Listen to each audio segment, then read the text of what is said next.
Salut les investisseurs malins, j'espère que tu vas bien. Je m'appelle Gabriel Jarosson et aujourd'hui on est lundi, c'est l'heure bien sûr des crypto news. On va regarder ensemble sur mon écran l'ensemble des news de la semaine dernière du monde de la crypto-monnaie, ce qui s'est passé, l'impact que ça a et quelle semaine à nouveau.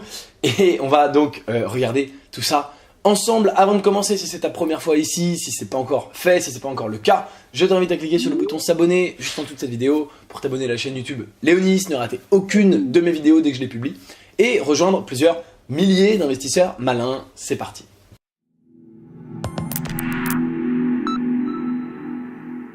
On commence comme d'habitude avec le relevé de la semaine sur les marchés. Et tu vois que c'est moitié rouge, moitié vert, mais que les grosses cryptos ici sont quand même dans le rouge, à part le XRP qui prend 1%, donc Bitcoin perd 3,4%, Ethereum perd 3,3%. C'est presque normal, c'est une correction par rapport à la semaine précédente, aux 2 semaines précédentes, donc rien de bien méchant. Et d'ailleurs, sur le total de la semaine, voilà, mais il y a eu un petit peu de volume, enfin il y a eu un petit peu de montée, descente, montée, on savait pas exactement, voilà. Il navigue entre les eaux, grosso modo le Bitcoin entre 8000 et 9000, pour faire très simple, et bien sûr les autres cryptos derrière suivent, mais tu sais que la dominante du Bitcoin est absolument gigantesque, aux alentours de 60%, donc voilà, et on a certaines cryptos qui sont dans le vert, donc on a XRP ici, on a Cardano, on a Atom, on a le Tronix, on a ici le Zcash, le IOTA, le NEM, Crypto.com, etc., etc. Donc on a un certain nombre de coins qui sont dans le vert et bien sûr Bitcoin, Ethereum, EOS, Litecoin, etc. qui sont dans le rouge. Alors qu'est-ce qui s'est passé pour le Bitcoin? Là j'ai sorti CoinMarketCap sur les 7 derniers jours. Tu vois que la barre symbolique des 9000, et on en était pas loin, on était à 8700, 8800 ici, tu vois, on est monté à 8800. On redescend, là on est redescendu très bas à 8400, etc. Et là, hop, regarde bien le petit pic, 9005. Donc vraiment, la barre des 9000, qui a l'air d'avoir tenu genre 10 secondes avant de se péter la gueule. Et là, c'est redescendu très bas, parce que là, tu vois que c'est redescendu à 8100. Et donc là, on est à 8500. Donc on est vraiment entre 8 et 9, voilà, pour cette semaine. On verra, bien sûr, ce que ça va donner. Mais tu vois que on est nettement plus haut que le mois précédent. Il y a encore un mois, on était à encore des valeurs qui étaient à 5000. Donc voilà, très intéressant, et on est vraiment dans un marché quand même bullish, évidemment. Et si tu regardes depuis le début de l'année, c'est assez impressionnant, voilà, c'est sympa. Alors, les news de cette semaine que je veux te partager dans le monde de la crypto. Alors premièrement, hyper important, un nouveau jeu est sorti sur la blockchain après CryptoKitties, les chats de la crypto-monnaie.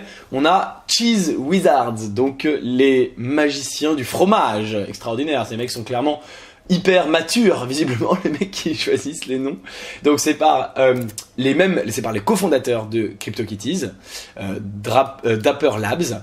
Eh bien, ils ont sorti leur nouveau jeu Cheese Wizard vendredi, et ils ont attiré déjà 1000 joueurs qui ont acheté 4500 personnages, qui sont des personnages apparemment qui se battent l'un contre l'autre, et ils ont chopé 1000 Ethereum, soit 275 000 $. Donc voilà, c'est des trucs à la con de sorciers du fromage, mais ça fait du fric, clairement. Et donc voilà le site, cheesewizards.com. Bon, je sais pas spécialement comment ça marche, mais tu vois que j'ai cliqué et tu peux choper ton wizard. Bah non, là la summoning pool elle est fermée, mais tu dois pouvoir du coup, j'imagine, les acheter. C'est le même principe que CryptoKitties, tu dois pouvoir acheter ton Cheese Wizard. C'est assez joli d'ailleurs ce petit design, c'est marrant. Et voilà, bah, ils doivent t'expliquer comment ça marche. Il y a un tournoi visiblement, etc., etc. Le gaming évidemment est une industrie absolument géniale et intéressante avec la blockchain. Donc tu en entendras souvent parler, d'accord? Ça c'était la première news, c'est assez marrant. Ensuite, l'Égypte a enfin lever son interdiction des crypto-monnaies et des sociétés de crypto-monnaies. Donc ça, c'est une très bonne chose, évidemment. Ça fait partie du genre de news que j'aime bien te partager, puisque dans un sens comme dans l'autre. D'ailleurs, quand l'Égypte bannit les boîtes crypto-monnaies, bah, je t'en parle en disant tiens, c'est une mauvaise nouvelle pour l'écosystème. Ça, c'est une bonne nouvelle pour l'écosystème. L'Égypte, tu sais, en plus, ça fait partie des pays qui a profité du printemps arabe, profité des réseaux sociaux, profiter des nouvelles technologies et qui potentiellement pourraient profiter de la crypto-monnaie pour plus de transparence dans les transactions, bien sûr plus de sécurité, enfin plus de... En tout cas, je pense que ça pourra intéresser un certain nombre de citoyens égyptiens de détenir des crypto-monnaies plutôt que la monnaie locale, pas forcément uniquement, mais en partie l'un, en partie l'autre. Donc, toujours intéressant de voir un pays important quand même, c'est pas le pays le plus influent du monde, mais quand même un pays important, qui autorise les crypto-monnaies. C'est sympa. Ensuite, pareil, genre de bonne news sympathique, Salesforce, qui est donc l'une des plus grosses boîtes au monde et l'une des plus grosses boîtes aux États-Unis, qui est spécialisée dans le CRM et l'accompagnement à la vente, eh bien, crée un produit blockchain, enfin, crée, en tout cas, sort son premier produit blockchain. Et ça s'appelle Salesforce Blockchain, hyper original, comme tu le vois. Et l'idée, c'est que et c'est ça qui est intéressant, une plateforme blockchain qui ne requiert pas de code, qui ne requiert pas de coder. Ça, je trouve ça très intéressant parce que, bah, tu le sais, les crypto-monnaies, c'est quand même aujourd'hui très très orienté code, développeur. Si tu veux créer ton application, il y a beaucoup de choses où on te dit, bah oui, tu peux faire ce que tu veux, c'est open source, c'est ouvert à tout le monde, mais il faut coder. Donc en fait, c'est pas ouvert à tout le monde, c'est ouvert aux gens qui savent coder. C'est un peu potentiellement un problème. Et eux, eh bien, ils ont sorti une plateforme low code, c'est-à-dire donc où il n'y a pas besoin de coder ou très peu besoin de coder avec des notions vraiment basiques qui permet de répliquer un CRM, Client Relationship Management. Donc le CRM, c'est bien sûr la spécialité de Salesforce. L'idée, c'est d'avoir une sorte de logiciel qui va te dire quels sont tous tes clients, quels sont tous tes prospects, à quelle étape du processus commercial tu en es, qu'est-ce que tu dois faire comme action, est-ce que tu dois les rappeler, etc. etc. C'est la spécialité de Salesforce et ils sortent ça avec la blockchain. Donc pareil, il n'est pas sûr que le produit prenne de l'ampleur, cela dit, c'est pas sûr qu'il n'en prendra pas non plus, hein. Peut-être qu'il va effectivement prendre de l'ampleur d'une part, et au-delà de ça, c'est un pas supplémentaire vers des blockchains qui requiert pas ou peu de code, ça c'est une très bonne chose. Et puis Salesforce étant hyper connu, ça fait de la crédibilité pour la crypto-monnaie en général, pour le Bitcoin, etc., etc. Et ça, bien sûr, comme d'habitude, c'est toujours une bonne chose. J'enchaîne avec la news suivante. Alors tu te souviens peut-être, dans les crypto news de la semaine dernière, je t'avais parlé de Craig Wright, qui est ici, qui avait déposé un brevet aux États-Unis pour breveter le Bitcoin. Il a dit « Je suis Satoshi Nakamoto » et le titre du brevet de la propriété intellectuelle, c'était « Bitcoin, Peer-to-Peer Electronic Cash System ». Donc vraiment, il a dit « Je suis propriétaire du Bitcoin en tant que tel ». Et bien sûr, le but, s'il y arrive, en déposant ça, c'est de toucher des royalties pour n'importe qui utilise le Bitcoin. Il va dire bah, « Tu utilises ma création, donc tu me dois des droits d'auteur sur ma création ». Eh bien, Wei Liu, un Chinois, qui habite en Californie, lui aussi a dit ah bah si c'est comme ça, moi aussi je suis Satoshi Nakamoto. Et il a déposé les papiers également. Et je pense qu'on n'en est pas terminé de cette histoire. Je pense qu'il y a une dizaine, je te parie que dans les crypto news de la semaine prochaine, il y aura encore quelqu'un d'autre qui va dire eh ben non en fait c'est moi. D'ailleurs peut-être que je devrais déposer. Je vais peut-être le faire. On va voir combien ça coûte. Je vais peut-être déposer je vais peut-être dire que c'est moi, Gabriel, de Léonis Investissement, qui ai créé le Bitcoin. Je pense que c'est une bonne idée. On va voir ça dans une prochaine vidéo.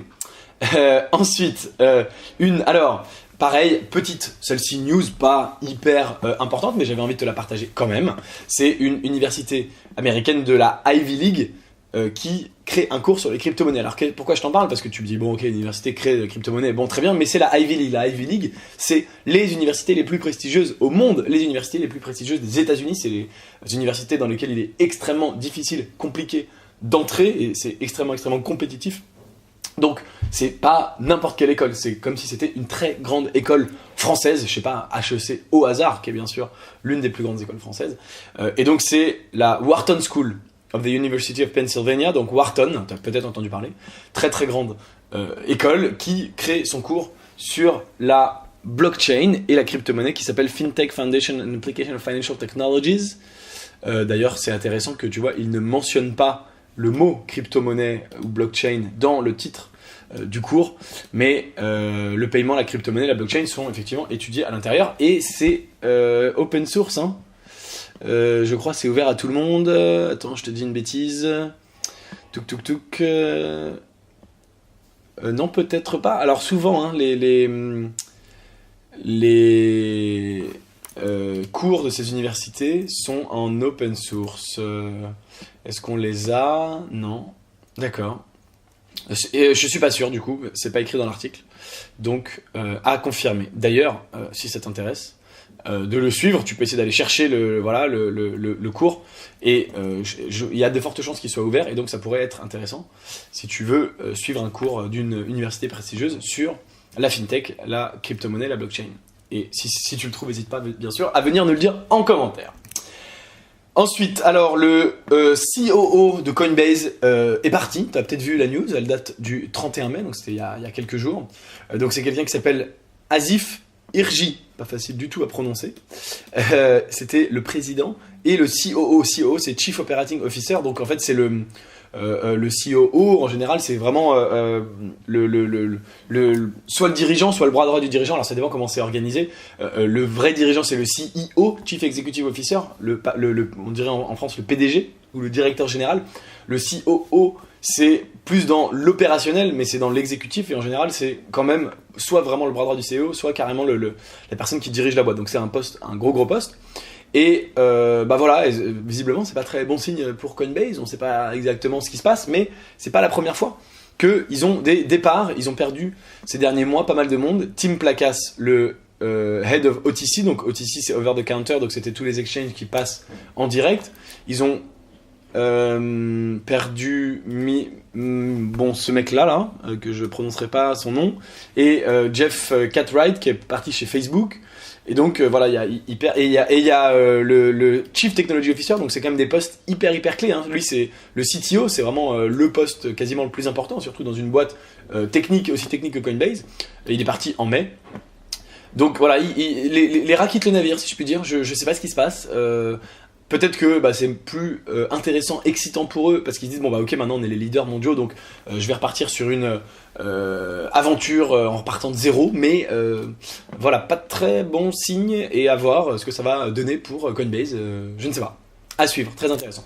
En parlant de Coinbase, ils ont enfin lancé EOS. Alors c'est pas nouveau, ça avait été annoncé il y a des mois, hein, je crois. Il y a vraiment il y a plusieurs mois, il y a un petit moment, mais ça y est, EOS est directement sur Coinbase, tu peux l'acheter. Ils ont sorti, la news, elle date du 30 mai. Tout simplement. Ils l'ont d'ailleurs également rajouté à leur université Coinbase Earn, qui te permet d'apprendre sur les crypto-monnaies et d'être récompensé. Tu peux aussi maintenant avoir des récompenses en EOS, mais c'est surtout disponible sur le site si tu veux l'acheter, le vendre. Et l'EOS, si ça t'intéresse, est au prix en ce moment de 7,30$ visiblement. D'accord ? Voilà, très intéressant, c'est bien pour EOS évidemment, donc tu vois ça n'a pas empêché de baisser cette semaine de moins 10%, mais bon. Ensuite, Ernst & Young qui crée une blockchain pour la traçabilité du vin. Alors ça, j'aime beaucoup parce que c'est une application concrète de la blockchain, tu sais que ça c'est des applications dans le monde réel, c'est des choses qui me plaisent énormément, et il y a une des applications qui est, encore hier on me demandait, tiens, qu'est-ce que tu penses qui est l'une des meilleures applications de la blockchain, et effectivement je pense qu'une des meilleures applications de la blockchain dans le monde, c'est la supply chain, la traçabilité, le suivi des échanges internationaux, des livraisons, et notamment bien sûr de la traçabilité de la nourriture, savoir d'où vient ce qu'on mange, ce qu'on boit éventuellement. Et il lance ça bien sûr en Asie. Et bien sûr, tu le sais peut-être, ou tu ne le sais pas, la traçabilité du vin en Asie, c'est un vrai problème. Notamment, il y a beaucoup de faux vins en Chine, notamment. Alors, en Chine, il y a beaucoup de faux, plein de choses, malheureusement, mais il y a beaucoup de faux vins, y compris du faux vin français. Les mecs te disent que c'est du Bordeaux. En fait, ils ont pris une bouteille, ils collent une étiquette qu'ils ont photoshopée et ils te mettent du vin pourrave. Et ils te disent que c'est du super Bordeaux et ils te le vendent très cher. Moi-même, ayant habité en Chine, je me souviens très bien avoir une fois commandé un verre de vin soi-disant français dans un bar. On m'a amené un verre de vin et ça se sentait très bien au goût. Je suis pas un fin connaisseur de vin, un petit peu quand même, puisque tu le sais peut-être, j'avais un business là-dedans. Ça se sentait très bien que c'était pas du tout du vin français. Et j'ai payé évidemment mon verre super cher comme du vin français. J'étais dégoûté, c'était en plein centre-ville de Shanghai, donc tu vois, un bar très réputé, etc. Donc ça c'est une super nouvelle, je pense qu'il y a un énorme marché là-dessus, et je pense que c'est vraiment un projet très très intéressant qui a beaucoup d'avenir et auquel je crois. Ça s'appelle Tattoo, et ça a été lancé par Ernst Young cette semaine. Voilà, très sympa. Alors, j'ai vu cette news, je voulais quand même t'en parler. La banque la plus vieille de Corée lance une plateforme de prêts basée sur la blockchain. Donc là, je me suis dit, waouh, c'est incroyable, ils lancent des prêts basés sur la blockchain, donc c'est des prêts en crypto-monnaie, etc. Et en fait, tu lis l'article, et en fait, c'est simplement qu'ils utilisent la blockchain pour leur système d'études de dossiers pour accorder des prêts, mais qui sont des prêts en fiat. Donc, c'est moins intéressant que ce que je croyais. Voilà, j'ai quand même décidé de te la partager. Une banque qui utilise la blockchain, c'est toujours intéressant, c'est toujours positif. Ça veut toujours, enfin pour moi, c'est toujours un signal faible, mais on a des signaux faibles de banques très régulièrement. Des petits signaux de la Société Générale, tu sais, il y a quelques semaines, a émis 100 millions de bonds sur Ethereum. Là, on a une banque coréenne qui utilise la blockchain, etc., etc. Petit à petit, l'oiseau fait son nid. Petit à petit, la blockchain fait son bout de chemin, et les banques se rendent compte petit à petit que c'est pratique, se mettent à l'utiliser, donc c'est déjà bien, même si c'est pas des prêts en crypto encore. Mais il y a d'autres plateformes, bien sûr, qui permettent de faire ça. Yahoo lance son crypto exchange. Va savoir pourquoi, on sait pas. Mais à nouveau, c'est un symbole intéressant que ces gens-là se disent, bah attends, moi je suis Yahoo, je cherche à survivre, à gagner de l'argent, etc. Eh bien, je vais lancer mon exchange de crypto-monnaie. Ils l'ont lancé au Japon, ça s'appelle Taotao, et ça ressemble à ça. Alors, c'est normal que tu comprennes rien, c'est tout écrit en japonais. Mais voilà, c'est assez sympa, bon, ça ressemble à plein de... Voilà. Et encore une fois, un signal faible que la crypto-monnaie, les exchanges sont peut-être là pour rester, sont peut-être des business intéressants. On a vu qu'il y avait certains exchanges qui gagnaient pas mal d'argent, notamment Binance. On voit les résultats qu'ils ont en tant que société, avec alors, bien sûr parce qu'ils ont énormément de volume, et effectivement je comprends que ça puisse donner des idées et faire des envieux parmi des boîtes comme Yahoo qui gagnent pas très très bien leur vie. Voilà, et dernière chose dont je voulais te parler, alors j'ai pas l'habitude de faire de la publicité pour mes concurrents, entre guillemets. Il y a une chaîne YouTube qui s'appelle Le Journal du Coin, que tu connais peut-être, qui a beaucoup plus d'abonnés que moi d'ailleurs. Ils ont sorti une vidéo le 25 mai qui s'appelle Bitcoin à 55 000 $ en 2020, la démo. Et écoute, on m'a envoyé cette vidéo, on m'a dit qu'est-ce que t'en penses, on m'a demandé une réaction, etc. Plusieurs personnes m'ont dit j'aimerais bien avoir ta réaction sur ce sujet-là. Et je trouve que la vidéo est très intéressante. Donc elle dure 40 minutes, c'est un peu long, mais c'est une espèce de démonstration alors qui se base sur un article en fait. L'article c'est ça, Modeling Bitcoin Value with Scarcity, plan B sur Medium, qui est en anglais, tu vas pouvoir trouver, mais là c'est la vidéo qui elle-même est en français. Et il t'explique par toute une démonstration par A plus B, avec des courbes, etc., voilà, que le Bitcoin pourrait se retrouver à 55 000 $ dans un an, à peu près en mai 2020. Et voilà, comme on m'a demandé souvent plusieurs fois mon avis, bah, je voulais en profiter pour le partager ici en fin de vidéo. Je trouve que la vidéo est intéressante, je trouve qu'il y a du mérite, voilà, je pense que le raisonnement potentiellement tient la route.